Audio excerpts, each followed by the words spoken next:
Good. Okay.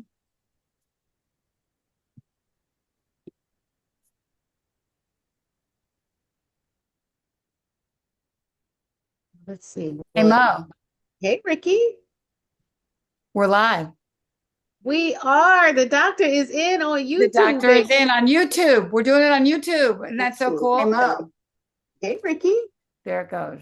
We're live. Mhm. While We you do that, are. The doctor is in on YouTube. I'm going to figure out how to man the chat. So we just All take a right. quick second. We'll wait for people to join us. Sure. And yep, we want to get your questions and comments live. So we're going to be manning the chat. So Give us a minute to try to get this together, right? Right. New technology. And we have our new badass friend another friend I picked up somewhere that I love to do. Dr. Claudia. I look, she even knows how to make a heart. Dr. Claudia, I met her at Dr. Laura Esserman's Rise Up conference. You know, Dr. Esserman does this conference where she basically created her own sort of San Antonio breast cancer conference, only it's better. It's focused on women's health and it's so good. And Dr. Claudia was there. We had like a little group, didn't we? That we felt Did. kind of formulated. And so introduce yourself. Tell us all the Sure. wonderful things that you do, and then we're going to talk. Okay, wonderful. Hi, everyone. I am Dr. Claudia Davis, and I'm a breast cancer researcher. I have been studying survivorship forever. I really am interested in the point where women are diagnosed, and from that point on, right? Because the treatment is standard, but yet what happens after survivorship? And there are some evidence to show that it's very different for women that look like all of us here. And so I'm interested in that, and I'm really excited to be here. My journey has always been breast cancer survivorship. I worked at a hospital, and I had, to tell you the truth, I had two individuals that um, were diagnosed with breast cancer, and I got to know their families. I got to be one-on-one with them, and I lost them. I should say we Mm. lost them. And that really left an indelible mark on me because I thought they were too young to die. One was an actress, one was a ballerina.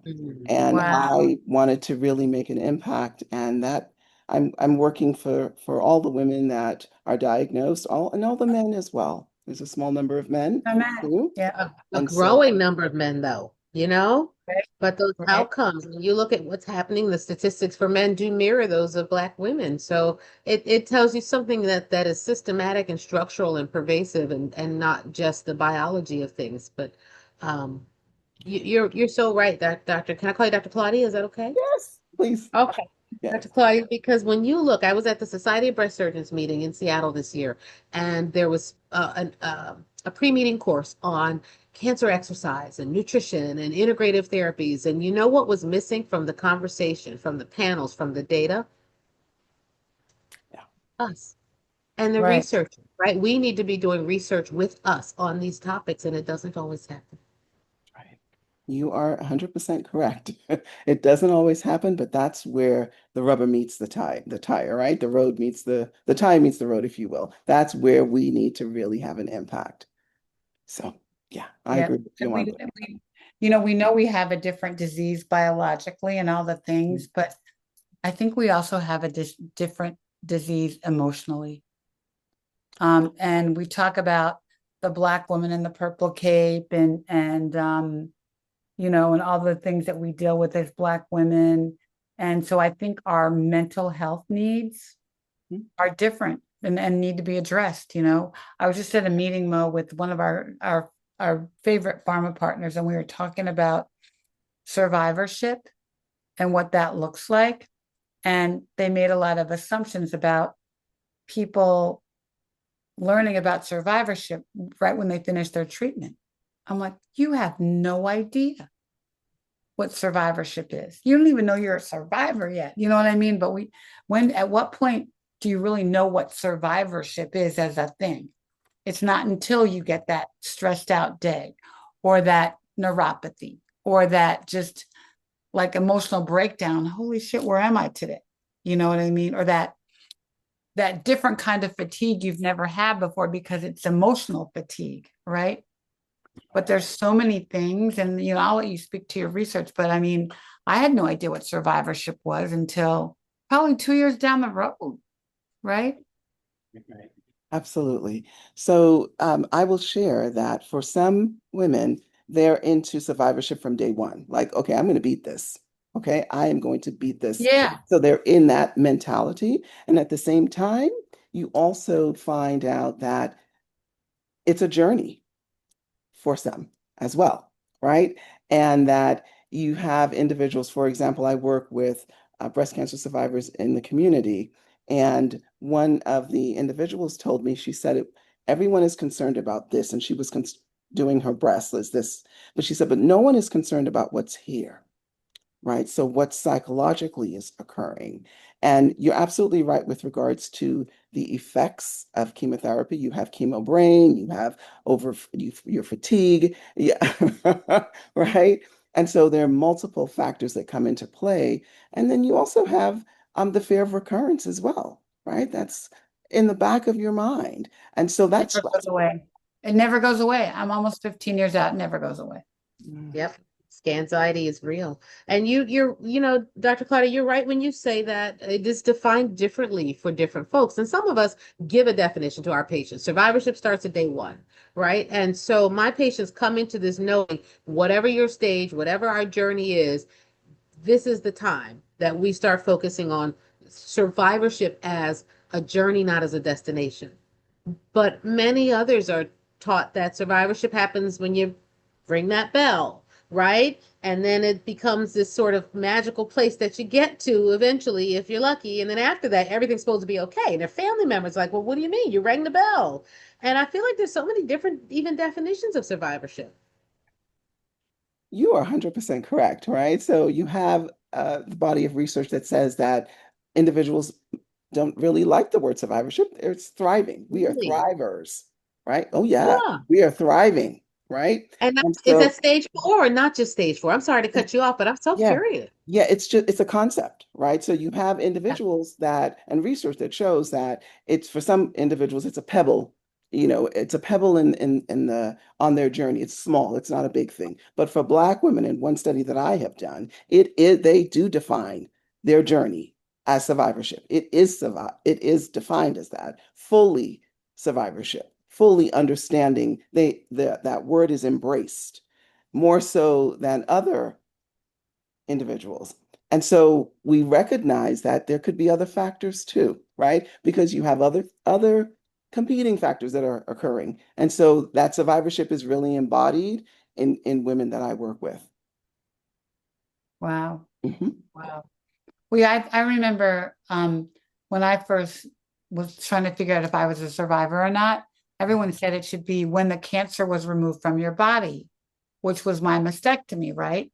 But back then we did mastectomy first for triple negative before chemo. Now, with the protocol for a triple negative is you basically are doing chemo for 4 to 6 months before you even have the surgery. So I kind of changed. Okay, survivorship is the minute you're diagnosed, you become a survivor. But that still doesn't tell you what survivorship is really, because then you sort of finish your treatment and then you're like still getting scans for however many years. But I remember on my 5th year, my doctor said, okay, Ricky, you're done. Come back when you're symptomatic. I'm like, what does that mean? Symptomatic how? Like, no way. And I was able to convince him to let me keep doing scans for a few more years until the insurance company said no more. But but still, you're out here hanging out. Now I do like the CA 125 blood test, but So it's it right. is that point where to thank you for giving your personal experience, Ricky, where you're absolutely right. What happens after treatment? Yeah, Okay, because you have all the resources during that time. And now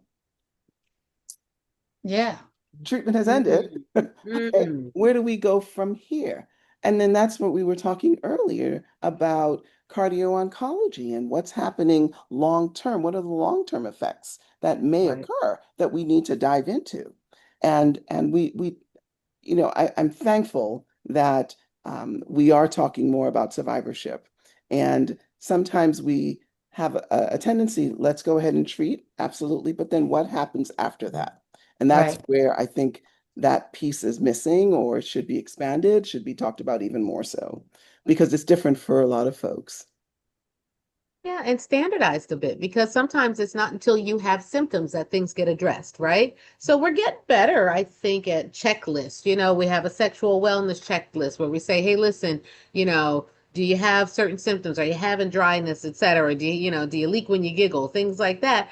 But we don't really necessarily have a systematic way of addressing things like cardiotoxicity. We wait till you're short of breath, getting up the stairs, and then it's like, oh yeah, maybe that radiation or maybe that Herceptin really did cause some issues. So I think, I saw at ASCO at least that we're starting to try to figure out how to check for these things up front, but I don't think everybody gets that because nobody has access to those resources.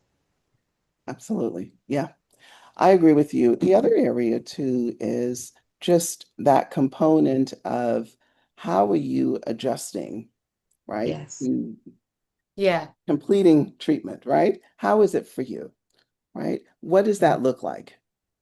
And that again has to be really teased out. What is that experience for individuals who are now finished with their treatment? And what does that support look like? What is Mm. that? What are you seeing in some of your research? What are some of the responses that you're seeing, especially Yeah. especially in younger women, but in general, give us Yeah, a sense of, because it's not a Yeah. monolith, Yeah. so it's got to be a lot Yeah. of variety there. yeah, yeah, absolutely. So the cardiovascular is one piece, as well as the sexual health, right? Mhm. Sexual health Psychological. is so huge. Vaginal dryness, all those things, body image, you know. And also just something that um, it's almost as if it's some that sexual health is not really considered because you're focused on other things, right? But it is important, and it is an important question to ask. And it is something that we should pay more attention to. Also, as well as the fear of recurrence, that is constant, as I mentioned earlier. And also, there is disruption with sleep. For There, sure. Oh, that's there's a the big scan one. Yeah. anxiety. That's a huge one. Yeah, yeah, there are. And What about so, appetite? Like, you know what? I really lost my appetite. Like, I never recovered from that chemo taste that you could never eat any food. Like, and part of it is I had thyroid disease after from probably from too much chemo, but I've never really gotten my appetite back. It's been almost 15 years, oh you wow, know, oh wow, wow, no wow. interest in food. I eat to No, live, not live to eat. And maybe that's just a crazy Ricky thing, but I totally never regained it. I think some people's taste buds didn't return either. And Yeah. so, Yeah. right, finding the foods that taste like something you want or foods that you like to make, it's very different, and there's a lot of, I think, fear around nutrition too. People are trying to figure out what they Yeah. can What do control. I eat? Yeah. What do you eat, right? and the other evidence too is that individuals are saying that what can I eat that is non-toxic? So more like a clean diet, if you Oh will. yeah. And so you'll see a lot of individuals that are interested in, what's the clean approach that I should take now that I've completed my chemotherapy. And so nutrition, to your point, is very important as well, because there are some evidence that shows that you want to eat healthier than whatever you ate previously, that you might want to change, just lifestyle changes, right? That can make a difference. And take into account, like you said, taste buds and so forth, but just what can we do again to support individuals who are on this journey for survivorship and really having a quality of life that should be sustained and maintained, and it shouldn't be any difference at all. It Mm. should be you can live your life fully and Mm. recognize that there are some changes that have to be made, but that you are having that sense of joy. You are having that. When I think of stress, I think of eustress, that good stress, right? And you have like Hans Selye and Lazarus. Those are folks that talk about coping and stress. And we do have those distress, but we also need to look at that eustress, that good stress, right? because that's important as well. I'll stop here. No, because I have questions. I think Yeah, this is so on point. Are there I know. ways to turn stress into stress, to convert bad stress into good stress? Are there some techniques and things? I mean, it might be beyond the scope of this conversation, but I am curious to know because I feel like people are feeling it politically, financially, Right. emotionally, socially, feel lost their jobs. Like, is a lot of stress in the environment right now. So yeah, there is a lot of stress in the environment right now. It's a different space. I will say that it is a different space. And so, what I've seen in the literature is you get therapy, cognitive behavioral therapy, and so forth. You get mindfulness. You're in that space where you can grow. um, Being in a space where you can focus on yourself. So that is exercising, and as I mentioned before, mindfulness. If you like to dance or you listen to music, you really have to kind of take your time to say, what do I enjoy? And facilitate and try to facilitate that, whatever that is in your space, because you're absolutely right. It is very negative, and the environment, right? And so that Yeah. emotional stress can also be a factor, but we also have to turn around and say, okay, we understand where we are, but what can we do to try to mitigate that? And the evidence shows exercise, sleeping, all of those behavioral Yep. factors that come into play that you want to do. And it's important that we hone in on that. It's not just saying it, but it's doing it. Yeah. Yeah, I think one of the things you hit on too is food. Like, Mo really believes, food is medicine, right, Mo? I'm not gonna, you speak to that, on the farm that, what we eat. But I remember, I mean, one of the questions everyone asks us when I finish treatment, okay, what should I eat now? That's always a big question, like, should I change? And my doctor the only thing she told me was like, stay away from red meat. And I said, well, I eat ice cream a lot. Is it the same animal? Is it okay to eat the ice cream? And she said, eat the ice cream, don't eat the steak. But still, I think there's I think we sort of fault ourselves. Did I eat something wrong to cause this? And we didn't. But I think that's our first, you're sitting there trying to figure out, okay, what did I do that could have caused this cancer? And what do I have to change now that I've finished the treatment, right?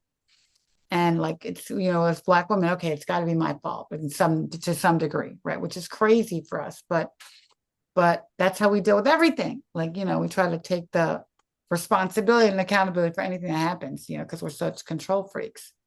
But I think we tell everybody just take a walk. Mm, Just take a walk. Eat some green things and take a walk.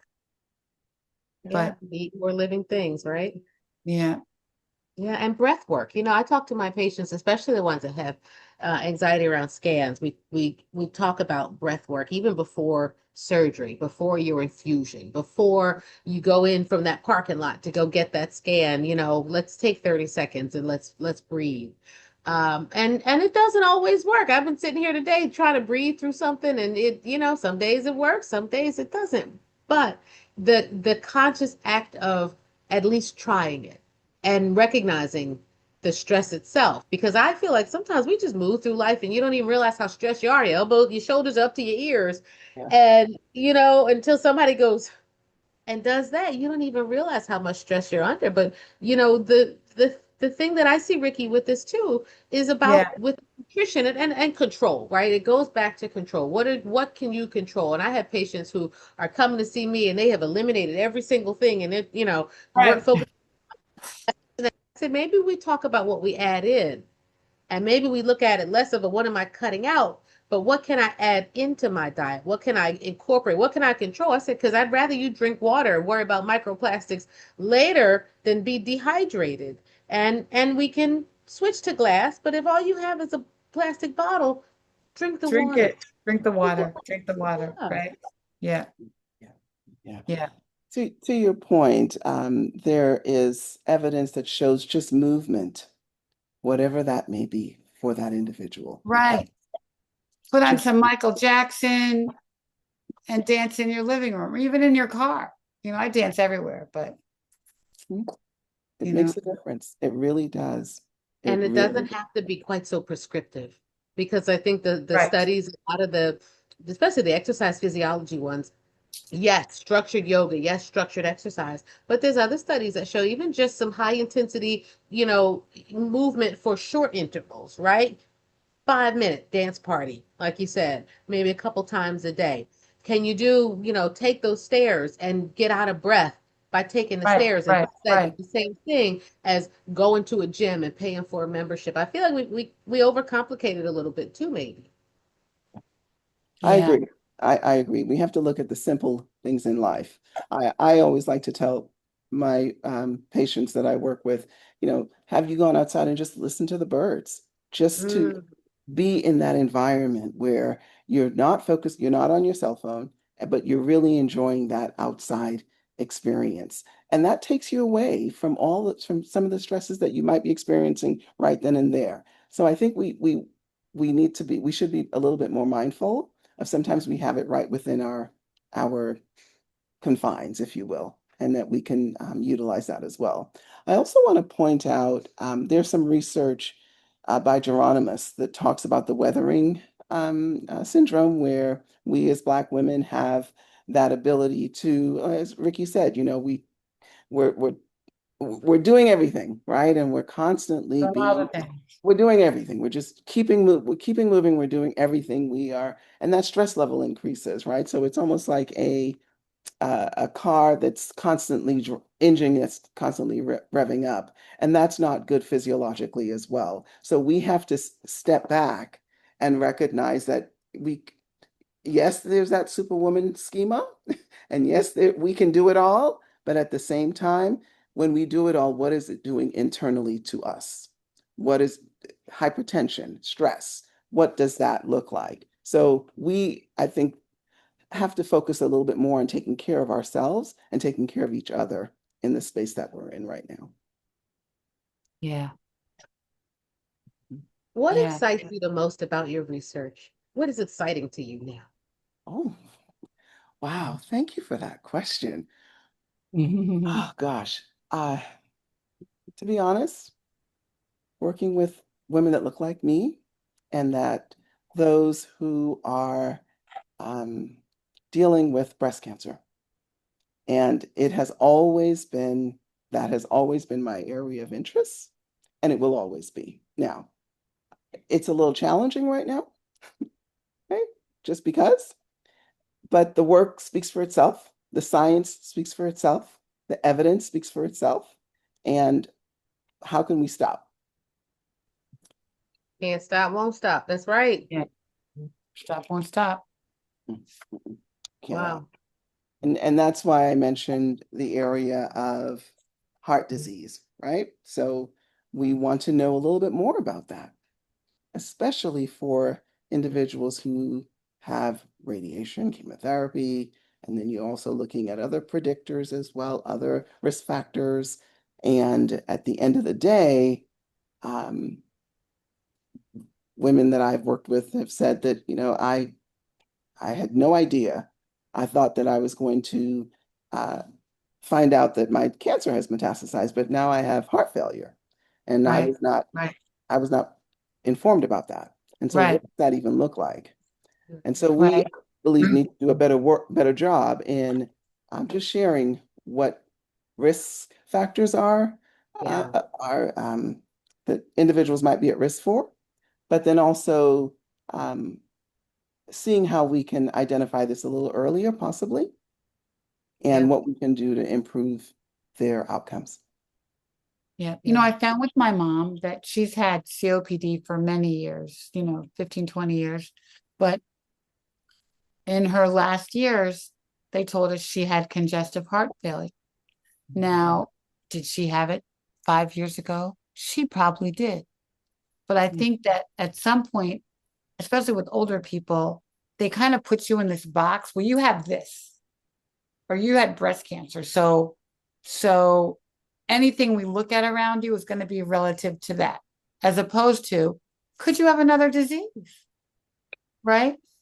Right. It's funny because when I get a funky symptom, I immediately go to the doctor and say, it's my cancer back. Do you know what I mean? But unless you really do that, like I had,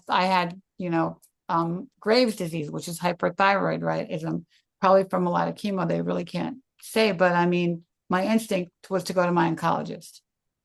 But my oncologist, okay, hold on, wait a minute. We did all the testing. I didn't have it, but still, I think people get pigeonholed into this thing that you had cancer, and nobody really says, you know what? Maybe you do have heart disease. Maybe you do have diabetes. Maybe you do have high blood pressure. And if it's not showing up in your blood work, the normal blood work, without you asking, do I have lipoprotein A and have heart disease, hereditary heart disease, you're not going to really know, you know? And that's a whole nother level of stress.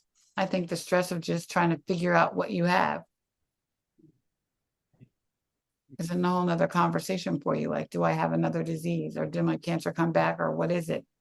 It's always in a stress area of your mind, right? Yeah. And knowing the questions to ask as Yeah. well. That is Yeah. very true. I think those question guides that our advocacy groups put out are so helpful, because how do you tease out what it is? I had a patient ask me a really great question today about anti-estrogen therapy, right? The aromatase inhibitors, the estrogen blockers. And they said, well, we know estrogen is good for the heart. So does that mean that blocking estrogen is bad for my heart, doctor? Mm, I had to pause. Wow.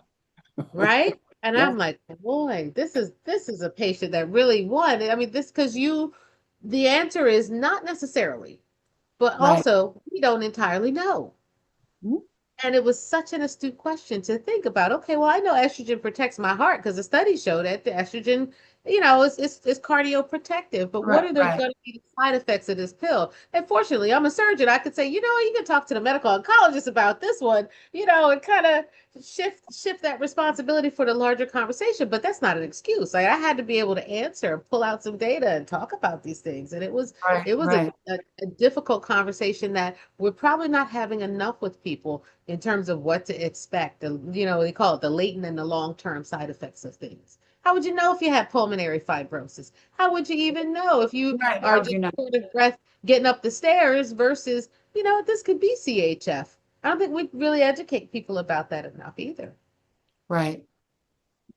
I agree.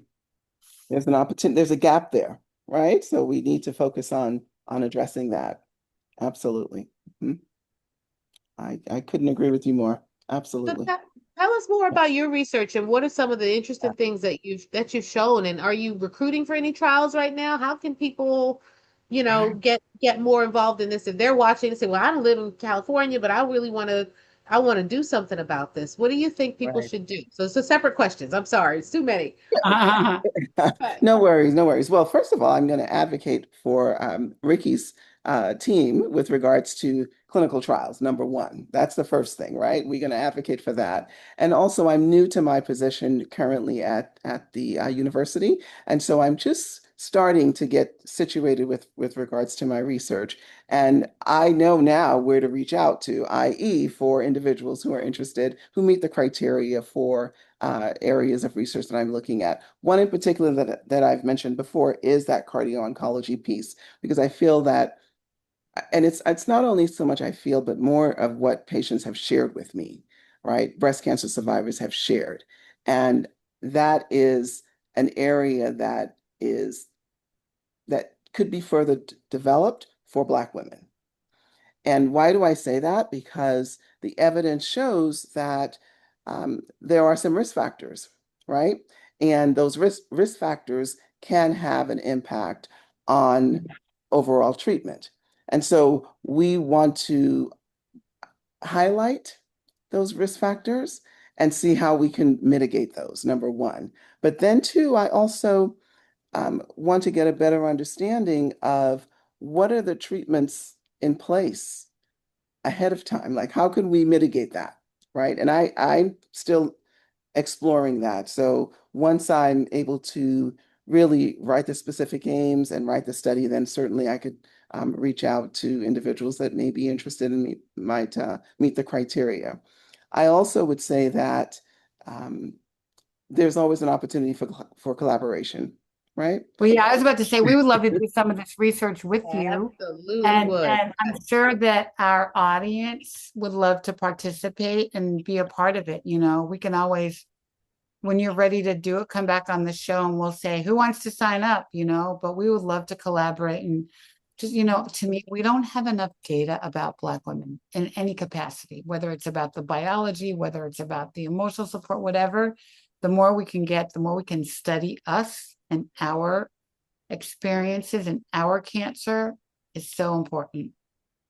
You know, that's why I'm all about clinical trials, whatever we can do to learn more about, you know, us. Yeah, 100%. I mean, we're here Yeah, for the long haul, right? right. We're And here. so Yeah. we recognize that there are disparities, and we recognize that um, it is up to us and others, collaborators, to make a difference and to really have an impact. And I don't believe that we can do it singularly, right? We need that collaboration. So thank you for that. I appreciate it.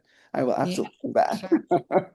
Yeah. Yeah, Sure. and it's such meaningful work that is not a drug trial either. And this is where sometimes people get hung up Yeah. on that term clinical trials, right? Mhm. We think, oh, I'm going to be a guinea pig. But look at this. This is studies Right. that looking at, how well people are thriving after treatment. What are the side effects of treatment? How do we improve your sleep? How do we look at your cardiovascular health and give you tools to ask better questions of your doctor? Like this is, I think that to me is really exciting because our community has always felt like things happen to us and about us and around us, but not with us. And With this is us. Right. a great way to feel included in something that's going to directly impact your wellness, not just your disease, you know?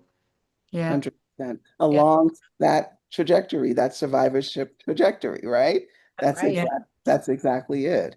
Because Yeah. it does take more and it makes a difference. And I, I I always tell folks, they're like, well, do you have a lab? And I'm like, well, the community is my lab. How about that? The community Wow. is my lab. Yeah. Yeah. Stephanie just sent me a text because I guess she was having trouble getting a comment on YouTube. She said, weight gain is related to low estrogen. Then we learn we need estrogen to lose weight. What's that about? From our friend Stephanie Walker. Well, I don't know, Doc, you have any thoughts on that? And I can share mine too, but if Yeah. you have anything that you've read or studied or aware of, it's a hot topic for sure. It is a hot topic that really, I think she raised a good point. And I would say that it is kind of confusing, right? It's like, well, wait a minute, what do you mean? It's like we need this, but yet we Right. It's we're causing told, this. Right. yeah. Yeah. So Yeah. so I think there's more research that needs to be done. I would say that. And I will absolutely look into that a little bit further. But I would say that overall, when we think about the benefit of the actual treatment, I think that's really something that we need to take into consideration. What's the benefit? I'll have Dr. Mill go ahead now. Sure. No, you're right. And sometimes, and most times, the benefit outweighs the risk. But what I think we're learning from even like the GLP-1 studies is I think we're learning that it's not just estrogen, but it's hormonal imbalance, right? There's a whole endocrine system that's related to blood sugar, related to cortisol and stress Yeah. and growth factors, and all those things are all working together in a very intricate dance. And when one or two gets out of whack, everybody, if you're doing a line dance and two people get going the wrong way, All the right. You're whole gonna dance crash. You're gonna is crash. Right. going off. Exactly. And I think what we're seeing is that some of the drugs in particular are helping to balance out multiple things, but it speaks to the need to move our bodies, to look at our diet, to look at ways to it's the effect of the drug, not the drugs themselves, right? And that is something that we can lean into as well. So I agree with you, Dr. Davis, when you say, more to come. We're going to see a lot more than just observational studies on all of this, but it's more than just estrogen also. So don't put it all Yeah. on estrogen. Okay, by blocking my Right. estrogen, now decreasing my ability to lose weight. It's the other metabolic effects of some of those medications too. Right, right. Well, it's funny, I had all my friends at my, houses for my mom's funeral. And so, we're all old now. And so my college roommates and my old friends. And so I'm like, y'all are looking really good. Like, how'd you guys get this weight? They're all taking GLP-1s and they all are taking like, well, I'm taking this special compound that's like not the brand name, but my doctor created like They're all like, I mean, it's like all of them. I'm like, I'm the only one. Wait a minute, maybe I'm doing something. But it's definitely a topic. And I'm like, well, you guys, we don't really know the long-term effect of these. Are you going to take it for the rest of your life? Are you sure this is the right thing to do? And one of my best friends, she had her kidney replaced. She has her daughter's kidney, like, and her kidney doctor said, this is probably one of the best drugs you'll ever take. He took her off for the kidney meds and put her on GLP-1. And so that whole science, though, to me scares me a little bit because I don't think we have any data about it for Black women. And is it like a temporary blip? I mean, I think they've been around for a while, so I guess they're okay, but how do we know what the long-term effect for Black people, could be? I don't know. I think it's more to come, to be honest, because we don't know right now and it's fairly new. And I'm I would say that it's nice that your friends have done that and they're looking fantastic, and that's a good thing. But at the same time, we also need to expand and really get an understanding of how does it affect individuals long term. And I don't think I want to commit to taking something for the rest of my life, yeah.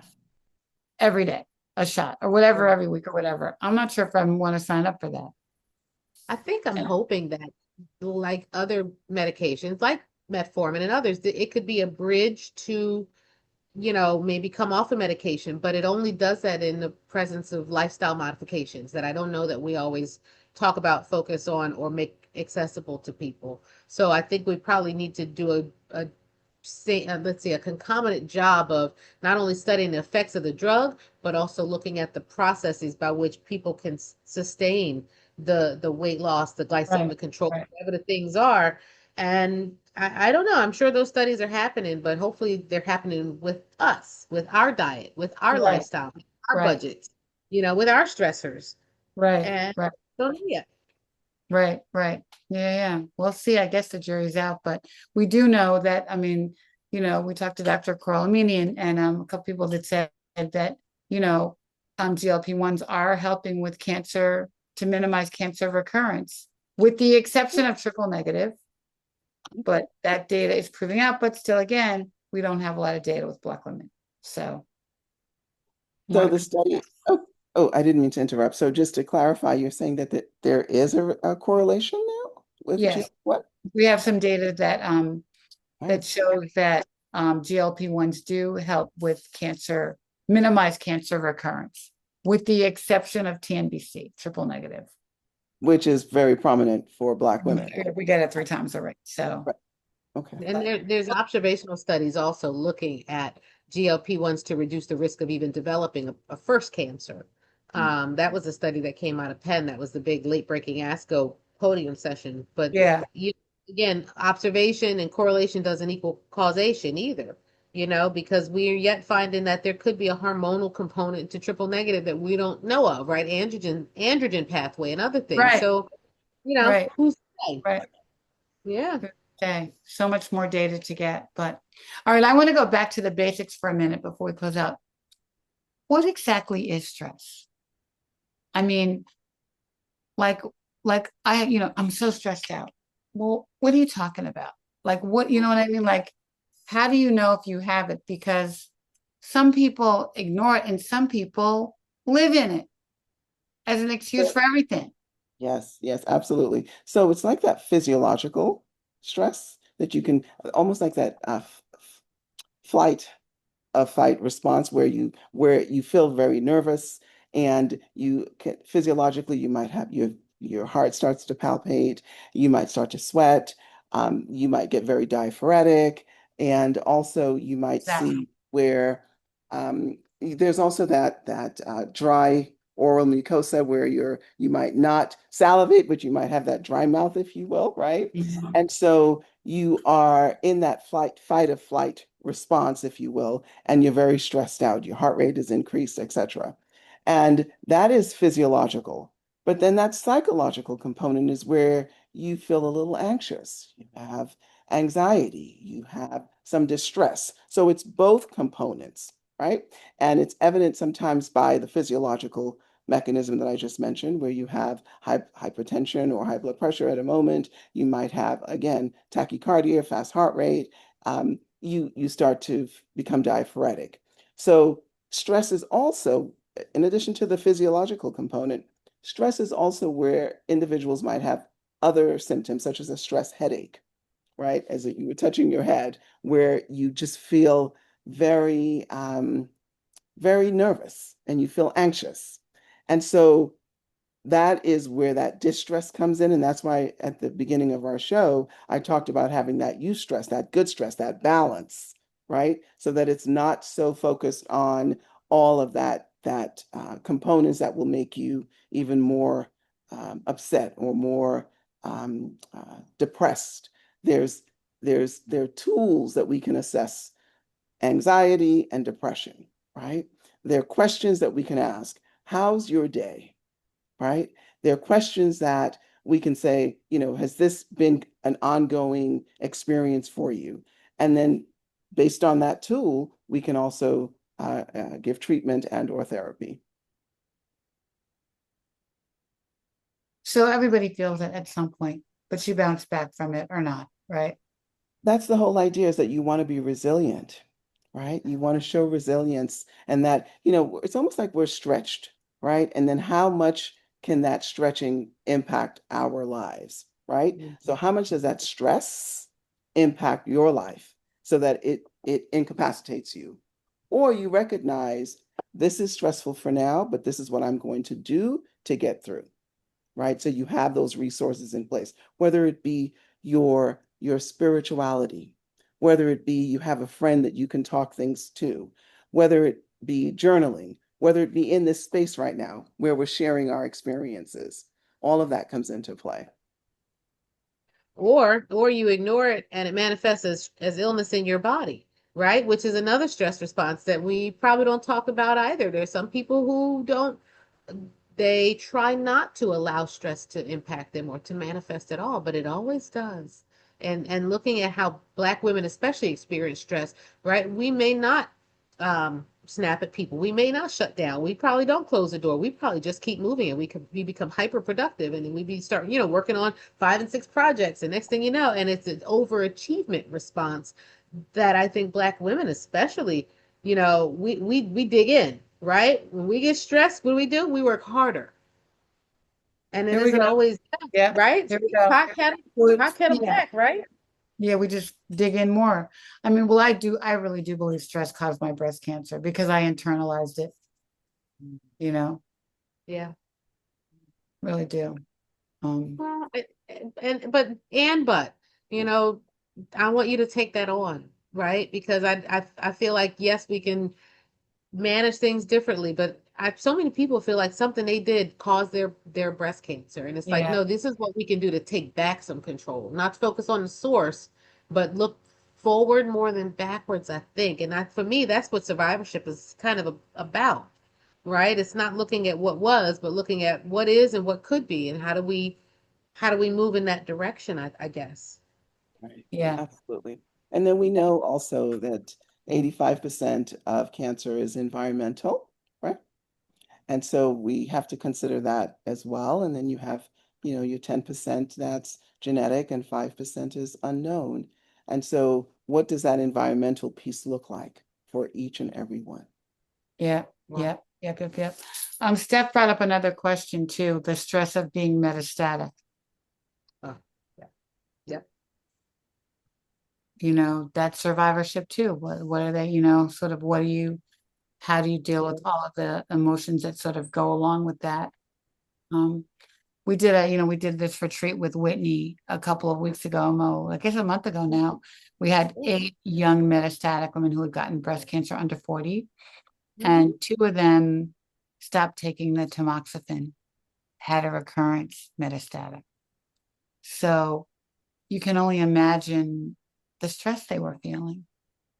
We Yeah. talked a lot about it in the moment, but it was pretty, guilt ridden. And like, did I do this to myself? Could I have controlled this differently? And it's similar to like, did I eat the right thing? But if I had taken the meds, what would have happened, right? So Yeah. I don't know if there's an answer, just to like, I think I think just everybody sort of acknowledging the find, weight of that, yeah, acknowledging the very weight of that stress, because it's a different stress it than is is. my cancer going to come back. It's like, no, this cancer is always going to be with me in some form or fashion, right? And how do I make room for this roommate that, this Right, very right. It's not uninvited gonna guest. leave, right? Right, this very uninvited guest that now isn't going to leave. So I don't look forward to the same things. And so even like goal setting is different. Because goals might look different, right? Because treatment may not end. But I mean, Right, ultimately, getting no evidence of disease is sure everybody's goal. But how do I set intermediate goals and source joy in the meantime? right, So that is a different set of survivorship goals that support groups don't always right, address. right, for sure, for You sure. know, that's a really good point, and I think that that's an area that should be expanded with regards to research for Black women that have metastasis, and that we need to know more. We need to really get their voice and their sense of this experience, and it is a different survivorship. And at the same time, I think that um, there is an opportunity for us to learn because it is something that sometimes Dealing with, it's not yeah, expanded. It's not, we need more.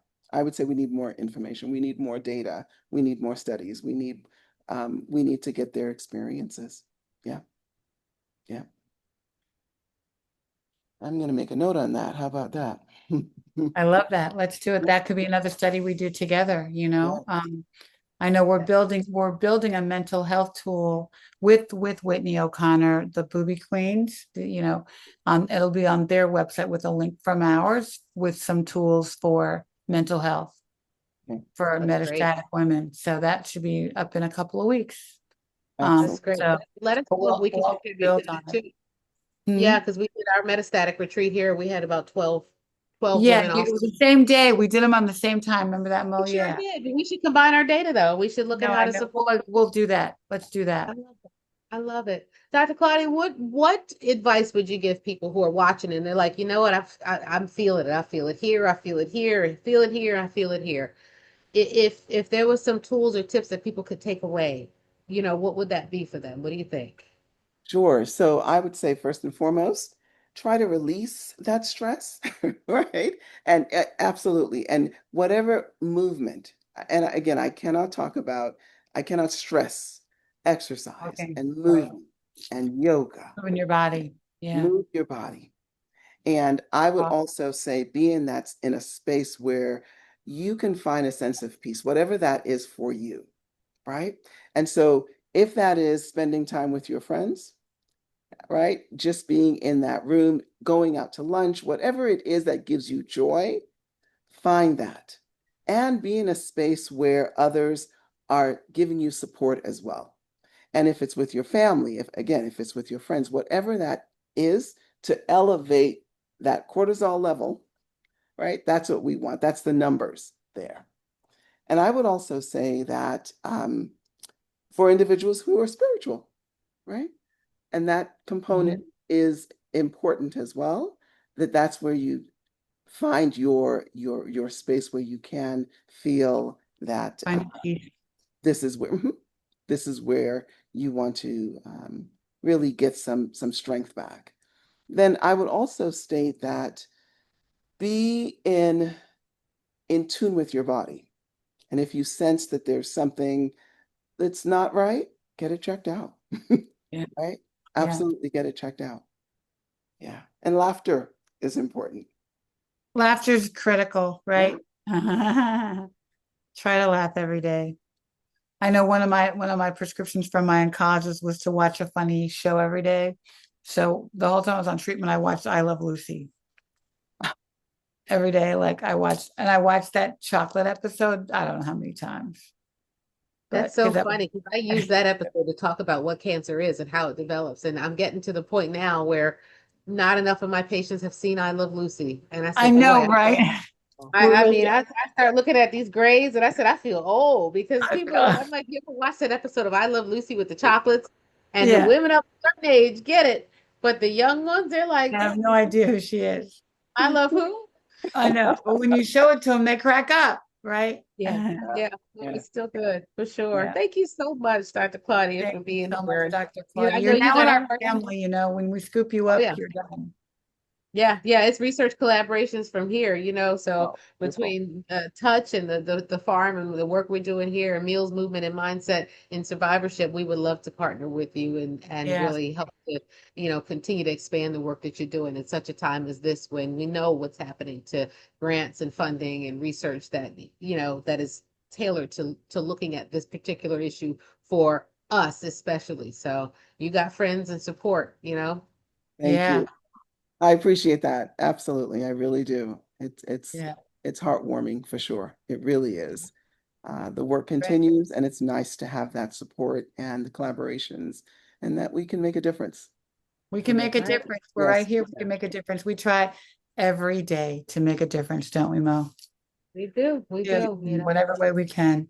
Yeah. And I'm so glad, Ricky, that we met. It was just I serendipitous. know. It was just so serendipitous at this Yeah, conference that we just yeah. kind of said, who are you? And where are you at? And it really was a wonderful experience. So It's I'm great. thankful, grateful as well. And Mo as well. How about that? Yeah, Yes, it's lovely I to know meet you. I may make it out this year. I'm going to try to make it out to the conference for the next one. So yeah, I'll see you yeah. there. We kind of are a package deal sometimes, huh, Mo?